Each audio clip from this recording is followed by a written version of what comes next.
Queridos, a gente vai ter uma segunda conversa hoje, nessa série de reflexões que a gente está fazendo aqui na nossa comunidade, no mês de... Estou perdido nos meses aí, mas é abril. Aí o JP vai me ajudar, que ele fala, é maio, pastor, é maio o mês que a gente está. Queridos, quero te convidar a abrir comigo no segundo livro dos Reis, no capítulo 20, versículo 1.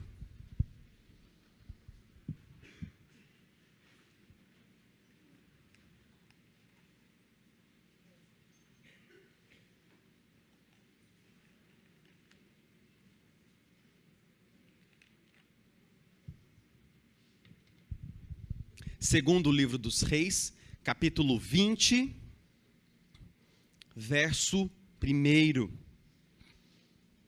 Onde nós lemos assim: naquele tempo, Ezequias ficou doente e quase morreu. O profeta Isaías, filho de Amós, foi visitá-lo e lhe disse: assim diz o Senhor, põe em ordem a sua casa, pois você vai morrer, não se recuperará. Ezequias virou o rosto para a parede e orou ao Senhor: lembra-te, Senhor, como tenho te servido com fidelidade e com devoção sincera, tenho feito o que tu aprovas. E Ezequias chorou amargamente. Antes de Isaías deixar o pátio intermediário, a palavra do Senhor veio a ele: volte e diga a Ezequias, líder do meu povo, assim diz o Senhor, Deus de Davi, seu predecessor, ouvi sua oração, vi suas lágrimas, eu o curarei. Daqui a 3 dias você subirá ao templo do Senhor, acrescentarei 15 anos à sua vida, e livrarei você e esta cidade das mãos do rei da Assíria. Defenderei esta cidade por causa de mim mesmo e do meu servo Davi. Então disse Isaías: preparem um emplastro de figos. Eles o fizeram e o aplicaram na úlcera e ele se recuperou. Ezequias havia perguntado a Isaías: qual será o sinal de que o Senhor me curará e de que de hoje a 3 dias subirei ao templo do Senhor? Isaías respondeu: o sinal de que o Senhor vai cumprir o que prometeu é este: você prefere que a sombra avance ou recue 10 degraus na escadaria? Disse Ezequias: como é fácil a sombra avançar 10 degraus, prefiro que ela recue 10 degraus. Então o profeta Isaías clamou ao Senhor, e este fez a sombra recuar os 10 degraus que havia descido na escadaria de Acás. Vamos orar juntos? Jesus querido, a gente abriu aqui a Escritura Sagrada, mas nós sabemos que só o Senhor pode abrir o nosso coração para a sua palavra, para a palavra do Eterno. Então, nos ajuda, Espírito Santo de Deus, nessa hora, nos socorre. Nós cremos no milagre da pregação. Nós cremos que a despeito, Senhor Jesus, de um mensageiro pecador, a Tua palavra, quando exposta e aplicada pelo próprio Espírito de Deus em cada coração, transmite vida e infunde sabedoria, infunde não apenas entendimento e conhecimento, mas intimidade contigo, ó Pai. Então, Espírito Santo de Deus, mais uma vez nós nos assentamos aos seus pés e pedimos, ó divino professor, vem aplicar a palavra no nosso coração, desmonta as nossas justificativas, fragiliza as nossas defesas, de tal maneira que nós sejamos encontrados na Tua palavra, encontrados pela Tua palavra. Nós oramos assim, em nome de Jesus. Amém e amém. Na semana passada a gente começou a falar um pouco sobre como a experiência do discipulado, a experiência de servir e conhecer a Jesus, ela muda radicalmente a história de uma pessoa. Quando você começa a seguir a Jesus como seu Salvador e seu Senhor, aos poucos todas as áreas da sua vida vão sendo afetadas por esse relacionamento. A maneira como você trabalha, a maneira como você cria os filhos, o seu casamento, a maneira como você lida com o dinheiro, a maneira como você lida com a sua sexualidade, a maneira como você experimenta a vida em comunidade, tudo isso vai sendo tocado e transformado. Mas, sobretudo, existe uma coisa dentro de nós que é transformada e que não é tão, digamos assim, visível, não é uma coisa que dá para a gente ver imediatamente, que é aquilo que nós conversamos na semana passada como aquele sentido da vida. Muitos de nós viemos de contextos antes de conhecer a Cristo, no qual aquilo que nos motivava a sair da cama na segunda-feira pela manhã era ganhar dinheiro, ser bem-sucedido na vida, construir uma carreira acadêmica, comprar um apartamento num lugar bacana, adquirir bens, ou então ter experiências românticas, conquistar pessoas, experimentar a sexualidade, ou então tantos outros sentidos que podem haver, falsos sentidos para a vida humana. Mas quando nós somos encontrados em Jesus, de repente, nós entendemos que tudo aquilo que nós buscamos nesses lugares equivocados está no Senhor. E uma coisa profunda começa a ser trabalhado dentro de nós pelo Espírito Santo. O Espírito Santo vai gerando no nosso interior fome e sede do próprio Deus.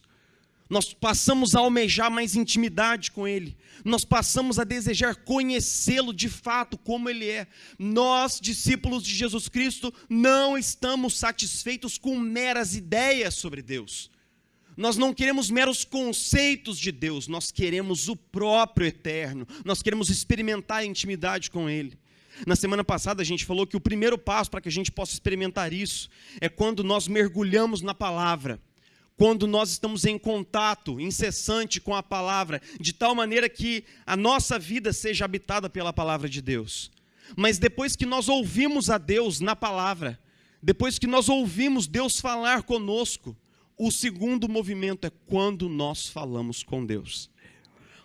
O primeiro e o segundo livro dos reis, eles compõem na Bíblia hebraica um só livro. E o tema desses dois livros fica muito claro no título. É uma narrativa a respeito dos reis do Reino do Norte e dos reis do Reino do Sul. Nós nos lembramos que logo depois do reinado de Davi, do reinado de Salomão, o reino se dividiu em dois.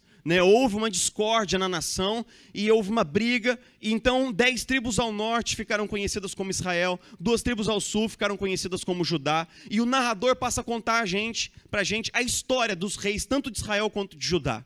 Só que, dentro da narrativa dessa história, fica muito claro que a maioria dos reis, tanto do Reino do Norte quanto do Reino do Sul, eles não temeram ao Senhor, não andaram nos caminhos de Davi, o grande rei, e por causa disso, a nação também andou em pecado, e porque tanto Israel quanto Judá estavam em pecado, ambos caíram diante dos seus inimigos. O reino do norte foi esmagado e triturado pelo reino da Síria, e simplesmente deixou de existir como nação. O reino do sul foi vencido pelo Império Babilônico de Nabucodonosor, eles vão para o cativeiro, eles vão retornar do cativeiro, 70 anos depois, mas o fato é que ambas as nações experimentam uma queda drástica. É interessante que no Reino do Sul, pelo menos, nós temos 3 reis que foram bons reis e que andaram nos caminhos de Davi, que são Josias, Josafá e Ezequias. Esses 3 reis, o narrador vai dizer assim: quando fulano de tal morreu e foi sepultado com seus pais, ele andou nos caminhos de Davi. Ou seja, ele imitou o bom exemplo de Davi, que era um rei segundo o coração do próprio Deus. Dentre esses 3 reis, com certeza, o mais notável é Ezequias. O camarada, gente boa e crente, esse Ezequias. Ele foi rei durante 29 anos. E nesses 29 anos ele promoveu imensas reformas religiosas, promoveu um grande avivamento. Ele foi realmente um homem muito temente a Deus. Só que o capítulo 20 começa assim: naqueles dias, o narrador está fazendo referência para a gente dos 2 capítulos anteriores, dos capítulos 18 e 19. E o que acontece lá? Ezequias era rei, estava lá, tranquilo, em paz. Então, Senaqueribe, que era rei da Síria, uma grande potência militar daquele tempo, mandou uma carta desaforada para Ezequias, ofendendo Ezequias e ofendendo a Deus, dizendo o seguinte: vocês têm dito que o Deus de Israel, o Deus de vocês, é Deus verdadeiro, mas nenhum Deus tem parado de pé por onde eu passo. Eu tenho derrubado todas as nações. Eu tenho derrubado todos os altares. Eu tenho derrubado todos os sacerdotes. E eu te digo, eu vou derrubar o seu Deus também. Eu vou esmagar vocês. A não ser que vocês se rendam a mim, eu vou esmagar vocês e não haverá quem os salve. Naquela ocasião, Ezequias pegou aquela carta desaforada, foi para o templo, colocou aos pés do Senhor e falou assim: está vendo, Deus? Ele está falando de você. É de você que ele fala. Deus, intervém, faz alguma coisa. Ele era realmente um homem temente a Deus. E o texto nos indica que nesse período em que uma guerra se anunciava, nesse período em que as coisas não estavam boas, Ezequias caiu doente. Ezequias caiu muito doente, ficou acamado, ficou enfermo, estava lá na Câmara Real, estava deitado, de coberta, com aquela cara de doente, aquela cara, né, pálida, muito ruim. E então, depois de alguns dias, o rei não melhora, mandaram chamar quem? O profeta Isaías. O profeta Isaías, do livro de Isaías. Tanto é que essa história também está registrada lá em Isaías 38. Então chamaram um profeta, era um hábito. Era um hábito consultar o profeta para ver qual era a vontade do Senhor, o que aconteceria, porque a gente está na iminência de uma guerra, o nosso rei está doente e tudo está muito esquisito. E aí, Isaías, o que Deus diz? Quando Isaías chegou na presença do rei, o rosto de Isaías não era de quem portava boas notícias. E o semblante de Isaías não era de quem trazia boas novas. Todo mundo passou a perguntar: mas e aí, Isaías, o que Deus falou? E aí, quando é que o nosso rei vai sarar? Daqui a quantos dias ele vai ficar bom? Isaías abriu a boca e disse assim: assim diz o Senhor, palavra do Eterno, oráculo do próprio Deus. Coloque em ordem a sua casa, Ezequias. Pague as suas contas. Pague o seu caixão. Providencie um bom funeral, porque você vai morrer e não vai viver. Palavra do Eterno. Coloque-se por um segundo no lugar de Ezequias. Nessa altura do campeonato, Ezequias ainda não tinha um filho para sucedê-lo no trono. Manassés não havia nascido ainda. A nação ainda não havia sido reformada para seguir os caminhos do Senhor, como ele sabia que ela deveria ser reformada. Ele não havia feito ainda a reforma religiosa que pretendia e entendia fazer. E em último aspecto, a nação estava sob ameaça de guerra. Não havia pior lugar, pior momento para se receber aquela notícia, não havia. E então Ezequias recebe a palavra do Eterno, que é nada mais, nada menos do que uma certidão de óbito com a assinatura do próprio Deus. É isso. Nós sabemos que quando Deus fala, Deus honra a sua palavra, não é verdade?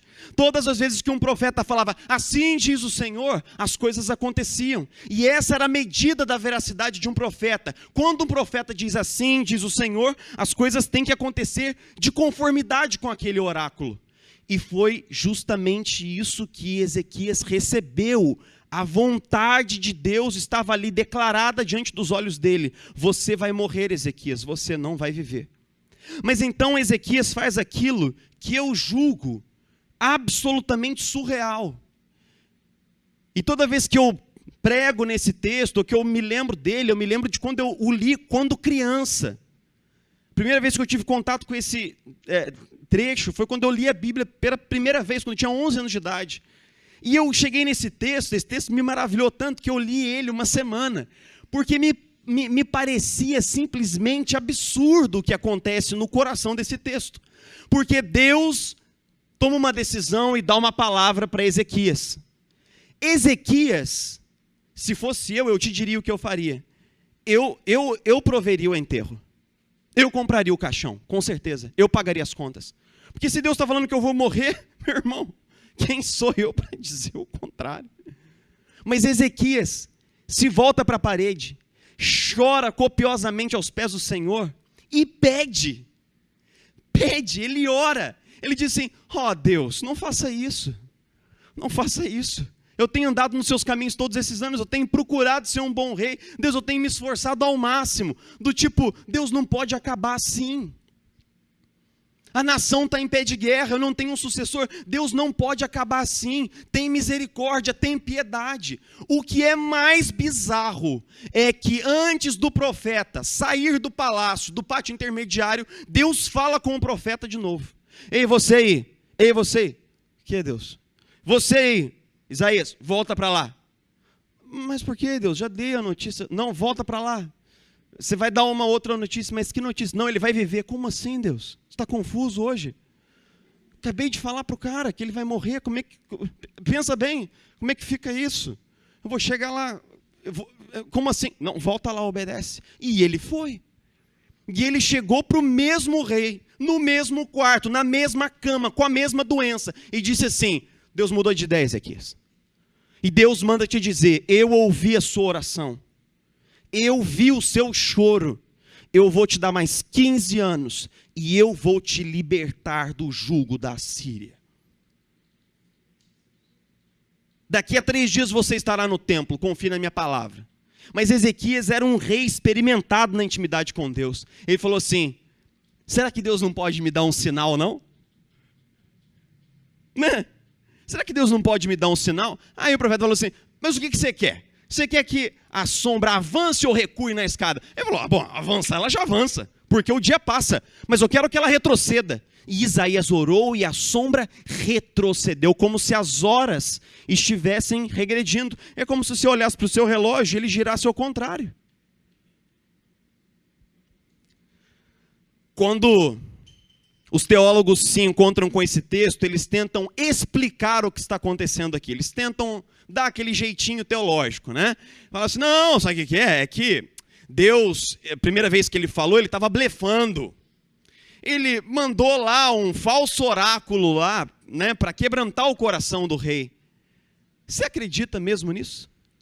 Você acha mesmo que o nosso Deus, o Deus de Israel, é um Deus de blefe?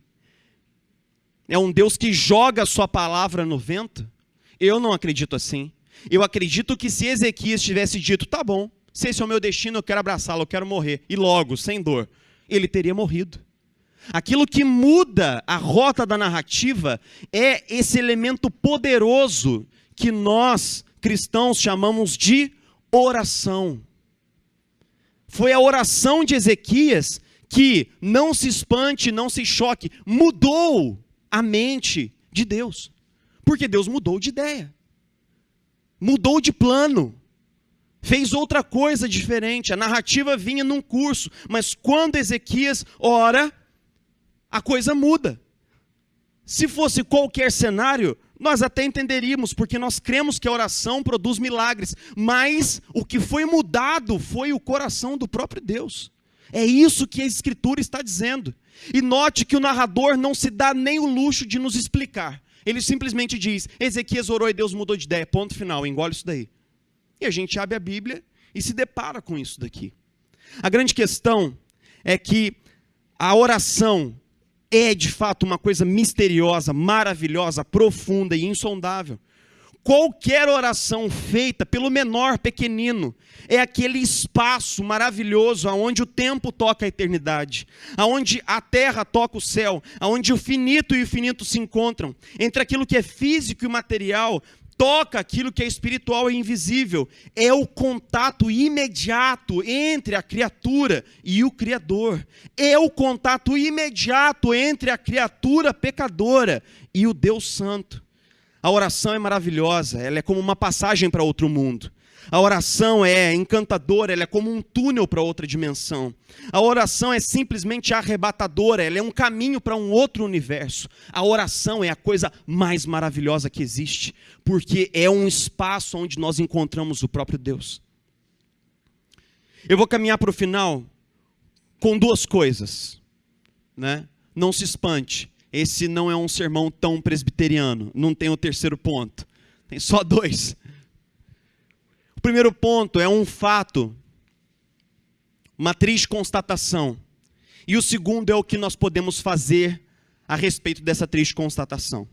A triste constatação na vida de oração é que nem sempre nós experimentamos na prática essa maravilha que a teoria da oração nos ensina. Especialmente quando um pregador vem no púlpito e começa a falar da vida de oração assim: irmãos, nós temos que orar, irmãos. Porque Martinho Lutero orava 3 horas por dia durante a Reforma. Ele ficava lá em Wittenberg perdido na presença de Deus. John Wesley, o grande avivalista, e antes de sair para suas cruzadas, ele orava 5 horas por dia, a ponto de ser arrebatado na presença de Deus. E a gente fala sobre oração, aí eu não sei se você já viveu isso. Eu quando ia para a igreja, então lia a Bíblia falando sobre oração, ficava empolgadaço, né? Falar, cara, eu quero isso daí. Eu quero essa vida de oração, eu quero experimentar esse momento de oração. Aí eu chegava em casa, né? E eu ouvia falar que os monstros da oração oravam 1 hora, 2 horas, beleza. Aí eu ajoelhava na beira da minha cama e colocava um reloginho de pulso que eu tinha de plástico do lado. E aí eu orava, falava com Deus e pedia perdão e tal. Aí eu olhava no reloginho assim de canto de olho, 3 minutos. Ah, bom, não cheguei a 1 hora, ainda não estou nem perto de John Wesley ainda, vamos lá. Aí falava com Deus e tal, contava e piri. Aí eu olhava no reloginho, 7 minutos. Aí, já na terceira tentativa, eu começava uma forçação de barra, né? Deus, eu fiz uma prova ontem, não foi muito bem. Deus, eu estava assistindo um noticiário aqui sobre o jacaré do Pantanal. Legal, o jacaré, foi o senhor que criou, né? Oh, parabéns, bom trabalho, muito maneiro, pode me dar um de Natal? Sabe assim, já não tinha muito o que falar, eu ficava assim, rapaz, com certeza os adultos devem ter muito assunto para falar com Deus. Isso deve ser coisa de adulto, é igual um casal fazendo DR. O que um casal entra no quarto e fica 4 horas um falando com o outro, né? Parece surreal que tenha tanto assunto entre 2 adultos. Eu achava que oração era coisa de adulto. Mas quando eu me tornei adulto, a minha vida de oração continuou sofrendo os mesmos revés. A minha vida de oração continuou sofrendo da mesma maneira. Philip Yancey, no livro dele, intitulado Oração, ele fala assim: quanto mais nós praticamos a oração, mais nós achamos diferente a nossa prática da grande teoria de oração. Porque raramente nós nos vemos perdidos em Deus como os grandes homens de Deus do passado. E ele fala assim, a igreja tem que começar a ter coragem de admitir que nós, nas nossas experiências privadas de oração, nós temos muita dificuldade. E ele começa a pontuar algumas dificuldades. Por exemplo, a maioria de nós ora poucos minutos por dia. Algumas pesquisas dizem que alguma coisa entre 4 e 6 minutos. E note que nesses 4 e 6 minutos nós oramos nas horas mais cansadas e improdutivas do dia. E porque nós oramos nessas zonas muito cansadas, a gente tem uma dificuldade tremenda de se concentrar no que a gente está orando. Isso pode acontecer só com o pastor, porque ele é mais pecador do que todo mundo. Talvez não seja a sua experiência. Mas quando eu me ajoelho e começo a falar com Deus, a minha boca está orando, mas a minha mente de repente começa a divagar e ir para outro lugar e pensar em outras coisas, e eu tenho que trazer minha mente de novo. E isso às vezes acontece tantas vezes, em um espaço curto de tempo, que eu nem sei se eu estou orando mais. Eu fico perdido. Eu viro para Deus e falo assim, Deus, do que a gente está falando? Eu estou perdido nesse papo aqui. Me ajuda. E muitas vezes a experiência de oração é, além de ser um tempo de oração cansado, com falta de foco, é uma oração muito baseada em pedidos e informações, com uma linguagem muito funcional, muito superficial. Quando nós pedimos ou agradecemos, mas nada de muito íntimo sai da nossa boca, nada de muito íntimo sai do nosso coração na direção da oração. Muitos de nós temos dificuldades para falar com Deus sobre as coisas que nós realmente sentimos. Realmente passamos, realmente vivemos. Você pode estar numa crise louca no seu casamento, querendo ver o seu cônjuge picadinho na panela, né? Picadinho não, porque picadinho é muito rápido, talvez fritinho assim, que vai cozinhando devagar. Está com um ódio, uma amargura no coração, uma falta de perdão, mas aí quando você vai para a hora de oração, você fala assim, Deus, muito obrigado pela minha família. Muito obrigado pelo meu marido. Muito obrigado pela minha esposa. Note que quando Jesus fala para a gente se trancar no lugar de oração, ele diz assim, vá para o canto de oração, fique quietinho lá e fale com o seu pai. e o seu pai que te ouve em secreto, é assim que está lá? Não, Senhor. O seu pai que te vê em secreto. Vê. Ele vê você no lugar de oração. Ele vê a distância que existe entre o coração e a boca. Ele vê que nós estamos detonados emocionalmente, amargurados, deprimidos, decepcionados. Nós estamos desmotivados. Mas isso não sai na nossa oração. Porque nós aprendemos em algum lugar, da forma mais equivocada do mundo, que é importante a gente orar aquilo que Deus quer ouvir. Isso é bobagem. Isso é a maior bobagem que você já ouviu na sua vida. Deus não quer nada que não seja você no lugar de oração. Você. Ou você acha que o Pai se sente honrado quando nós tentamos dizer para Ele aquilo que nós não vivemos? Ou dizer para Ele coisas que nós não sentimos e não pensamos? Ainda mais se tratando do Deus que tudo conhece, tudo sabe. Isso é bobagem. Deus quer você. Se você tem alguma dificuldade de engolir isso, leia os Salmos. Leia quando os salmistas falam assim, então é isso, Deus, o Senhor me abandonou aqui. Uma chantagem emocional. Deus, é isso então? O Senhor me abandonou aqui? Logo eu que te louvo tão bem. Se eu morrer, Senhor, quem te louvará? Davi orando. Chantagem emocional pura. Note as orações de Asaf. Deus, eu descobri a verdade do momento. É inútil conservar pura a mão na justiça, porque o meu vizinho, ele é incircunciso filisteu, e ele é muito mais próspero do que eu. Então eu descobri, Deus, a verdade. É inútil te servir. Imagine esse tipo de oração saindo da nossa boca no lugar de oração. A oração de que nós estamos com inveja da prosperidade do ímpio. Mas é isso que os salmistas estão orando, está na sua Bíblia, está na minha Bíblia. E nós ignoramos toda essa tradição de oração cruelmente honesta para fabricarmos orações de isopor. Orações das quais Deus vai gostar mais. Meus irmãos, isso é bobagem. Deus te vê no lugar de oração. Deus te vê ali.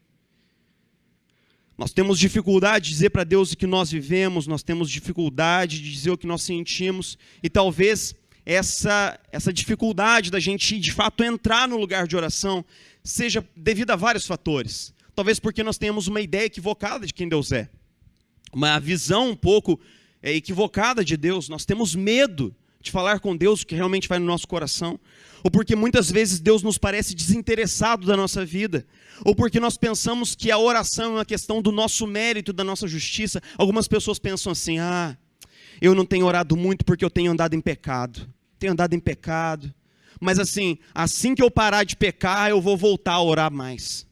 Meus queridos, isso é uma armadilha do diabo. Você nunca vai vencer o pecado se você não estiver em comunhão com Deus.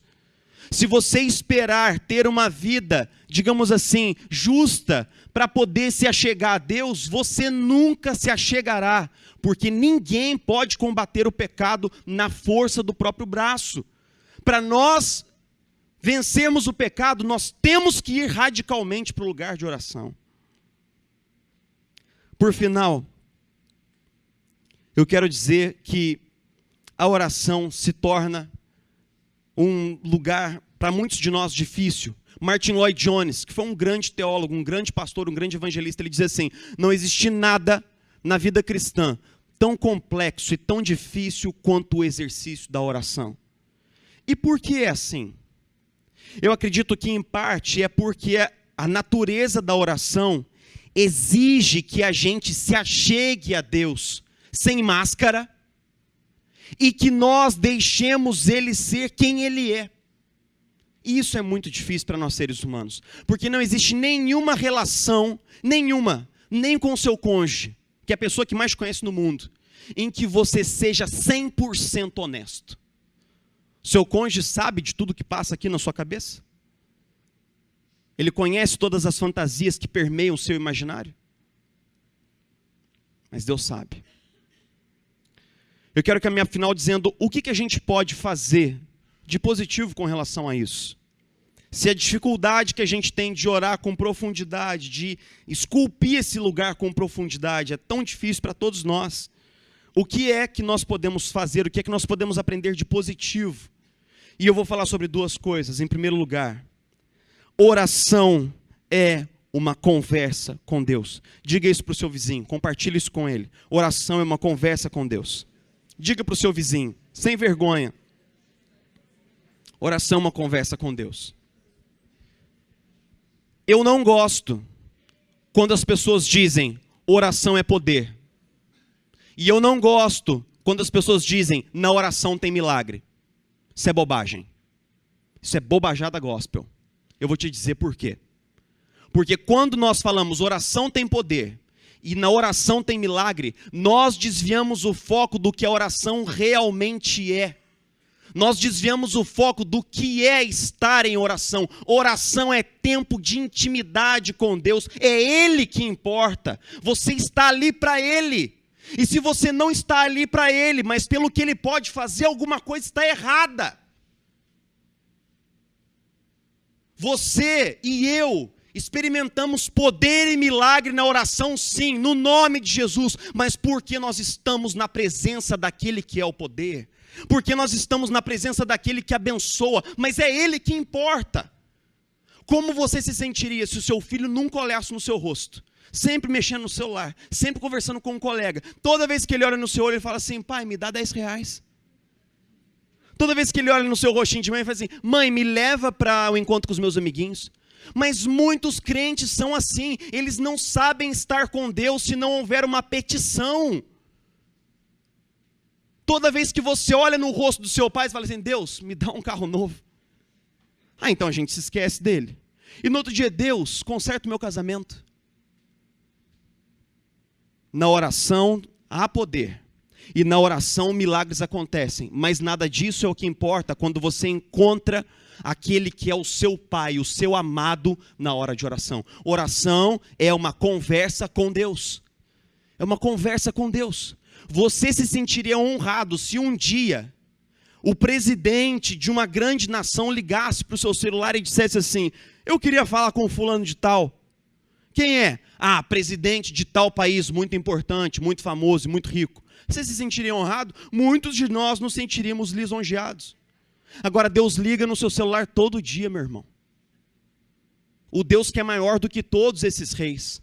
O Deus que é maior do que todos esses presidentes. Ele liga no seu celular todo dia. Todo dia.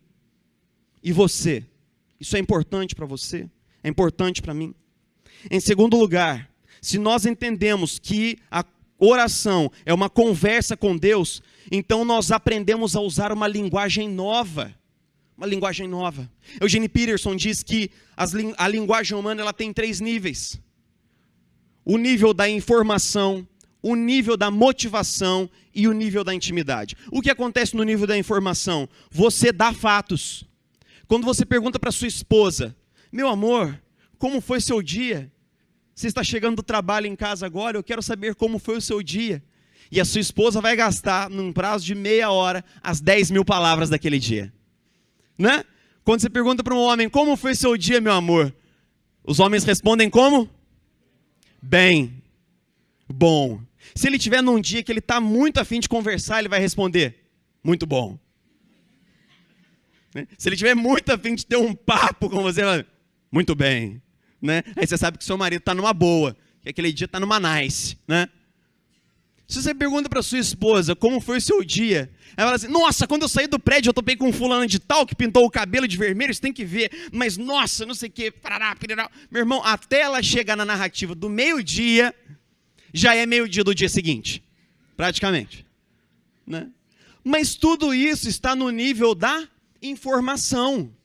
Você e eu sabemos que isso não solidifica nem aprofunda um casamento. A informação que nós cônjuges trocamos uns com os outros é importante, mas isso não cria mais intimidade no casamento. A segunda linguagem é da motivação. É quando nós tentamos persuadir alguém a fazer aquilo que a gente quer. É quando a gente persuade, é quando a gente motiva, né? Mas a terceira linguagem é a da intimidade. E qual é a diferença dessa linguagem para as outras? Ela é diferente porque você se coloca nesse lugar. Por meio daquilo que você compartilha, você se coloca naquele lugar. O Eugene Peterson diz que a melhor metáfora para a oração É quando você quer encontrar um amigo ou uma amiga de longa data. Você ama essa pessoa. Então vocês marcam num café, né, num lugar bem reservado, sentam-se só vocês à mesa, vocês pedem um café, e aquele tempo é daquela pessoa. Você se permite conhecer por aquela pessoa, você abre o coração e fala do que você sente, do que você tem vivido, do que tem te feito chorar, do que tem te feito rir, você compartilha as alegrias, você se coloca 100% naquele lugar, você quer conhecer aquela pessoa e você quer ser conhecido. Eugene Peterson diz que o espaço da oração é quando nós construímos e protegemos essa intimidade entre nós e o Senhor, essa intimidade. Eu quero te perguntar uma coisa para a gente caminhar para o final. Deus sabe absolutamente tudo o que está acontecendo na sua vida. Pare por um segundo diante desse raciocínio, por favor. Se você não ouviu nada do que eu disse até aqui, ouça isso. Deus vê você agora. Agora. Todo e tudo de você. Mas o quanto disso Ele conhece pela sua boca. Não pense que Deus precisa da sua oração. Ele não precisa. Sua oração não acrescenta nem diminui em nada 1/1000º da glória do Eterno. Deus viveria pela eternidade tão bem quanto sempre foi, sem a nossa oração. Não é Ele que precisa da nossa oração, nós é que precisamos dEle. Nós é que precisamos desse canal, no qual nós colocamos nossas questões diante dEle, e buscamos ser conhecidos, não porque Ele é o Deus que tudo conhece, mas porque nós partilhamos nossa vida com Ele. Lembre-se que quando Jesus estava caminhando com os discípulos no caminho de Emaús, eles convidaram-no para entrar, ele entrou, eles convidaram-no para comer, e Jesus partiu o pão com aquelas pessoas. Jesus quer sentar-se à mesa com você, Jesus quer experimentar intimidade com você, Ele quer saber de você, Ele quer ouvir você, Ele quer você. Ele quer você. Não existe nenhum pensamento tão chocante quanto quando nós concebemos a oração como Deus querendo a minha companhia. Deus querendo ter uma relação de pai e filho comigo. Isso é absolutamente chocante. O Deus que criou o universo me deseja sobretudo, te deseja sobretudo, e isso é chocante.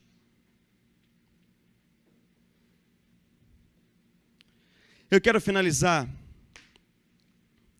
dizendo que quando a gente começa a aprender na igreja o que significa pecado, nós começamos, se nós ligarmos os pontos, a ficar intrigados com a oração. Porque lendo o Antigo Testamento, nós lemos que as pessoas não tinham acesso imediato à presença de Deus revelada no Santíssimo Lugar, não é verdade? Eles não podiam entrar no santo. Eles nem podiam entrar no Santo dos Santos. Só o sumo sacerdote, uma vez por ano. O véu e toda aquela parafernália, tudo aquilo simbolizava: nós estamos desconectados de Deus por causa do pecado. Não é esse o sentido da teologia do Antigo Testamento? Quando nós chegamos no Novo Testamento, nada muda. Paulo diz: todos nós pecamos. E todos nós perdemos a glória de Deus. Todos nós fomos desconectados da glória de Deus.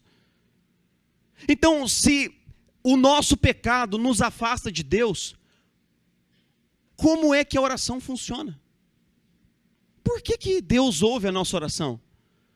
Se Ele é um Deus santo que não toma parte com o pecado, então por que nós abrimos a nossa boca do lado de cá e Deus ouve no seu trono de majestade? Isso é uma coisa absolutamente surreal. Eu te digo por quê. Você se lembra que Ezequias não foi o único homem da Bíblia a fazer uma oração em desespero, não é verdade? Outros homens oraram sob tremenda pressão. Jeremias, Moisés, todos eles. Mas Jesus também orou em profunda agonia, você se lembra? Era quinta-feira, véspera de tudo aquilo que seria tão marcante para nós cristãos, a sexta-feira da paixão. Ele sabia que o seu tempo havia chegado. E pressionado, extremamente pressionado pela proximidade da cruz, ele foi até o jardim do Getsemane. E ele fez uma oração muito parecida com a oração de Ezequias, porque ele sabia que o seu destino se aproximava. E então ele orou dizendo: Pai, se possível, afaste de mim esse cálice. É a mesma oração de Ezequias. Deus, se possível, muda os eventos que estão para acontecer. Se possível, afasta a proximidade da morte que me espreita. Se possível, Deus, muda o cenário. Mas a resposta que o pai deu a Jesus não foi a mesma que o pai deu a Ezequias, não é verdade? O pai disse o quê? Não, meu filho. Não. O pai e o filho se comprometeram juntos em executar esse plano. E esse plano passava necessariamente pela cruz do Calvário. Sabe por que a sua oração pode ser ouvida toda noite? Porque Deus disse não à oração de Jesus. Porque a oração de Jesus, de certa forma, não foi ouvida. Não foi atendida. E o Cordeiro de Deus foi sim imolado na cruz do Calvário. Mesmo após ter pedido 3 vezes: Pai, se possível, afasta de mim esse cálice. Nós cristãos sabemos que Jesus é o caminho para a salvação.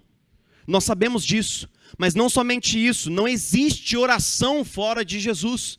Jesus é o caminho da nossa oração. Nós só oramos e somos ouvidos porque um caminho novo e vivo foi aberto para os nossos pés. E o nome desse caminho é Jesus Cristo, o nosso Senhor e Salvador. Se você está aqui hoje nos visitando, ainda não conhece Jesus como seu Salvador pessoal, e você quer que a sua oração também seja ouvida, como a oração de Ezequias um dia foi, eu te digo, não há outro caminho para ser ouvido diante do Pai, senão por meio do Filho. Eu te convido a abraçar esse caminho de salvação, esse caminho de oração que é Jesus Cristo, o Filho eterno de Deus. Porque fora dele não há comunhão com o eterno. Fora dele não há reconciliação. Mas a Escritura Sagrada diz: a todos aqueles que o receberam como seu Salvador, foi-lhes dado o poder de serem feitos filhos de Deus. E um filho sempre é ouvido pelo seu pai. Um filho sempre é ouvido pelo seu pai. O pai sempre tem tempo para ouvir a sua filha. Eu quero te convidar a orar comigo. A orar por meio de Jesus Cristo e em nome de Jesus.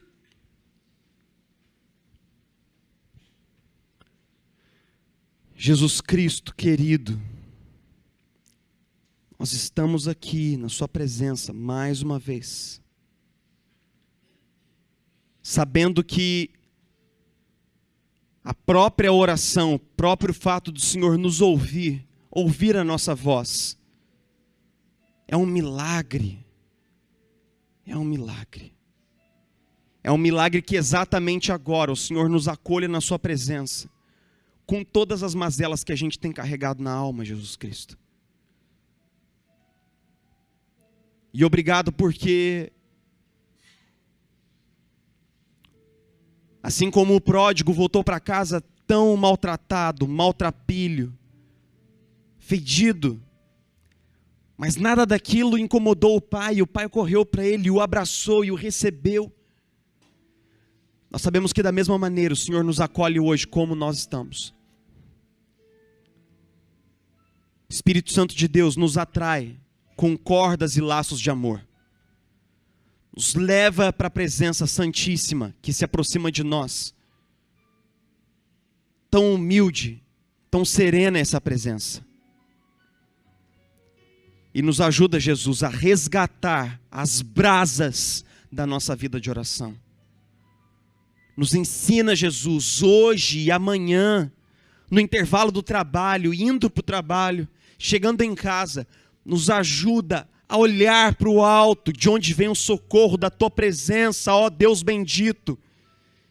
e levantar os nossos corações a Ti como uma oferta viva, como uma oferta suave, agradável. Jesus, nos ajuda, Senhor Jesus, a mergulhar profundamente nas águas da oração. Nos ajuda, Jesus, a nos maravilharmos com o fato de que o Senhor nos deseja, o Senhor nos quer perto de Ti, e que tudo isso é maravilhoso, porque nós nunca podemos tirar as nossas máscaras com ninguém, mas com Você nós podemos, e até devemos, porque não há nada a esconder. Nós confessamos os nossos pecados mais tristes, Jesus, nossas faltas mais graves. Nós colocamos diante de Ti o remorso com relação ao passado, a ansiedade com relação ao futuro, e Tu nada desprezas, nada. Tudo isso o Senhor acolhe e recolhe humildemente, como expressão de adoração, de louvor, de intimidade, e nos comunica essa verdade maravilhosa: eu estou aqui para você, eu estou aqui para você, eu sempre estarei aqui para você. Nos ajuda, Jesus, nos ajuda. Nós oramos assim. Amém.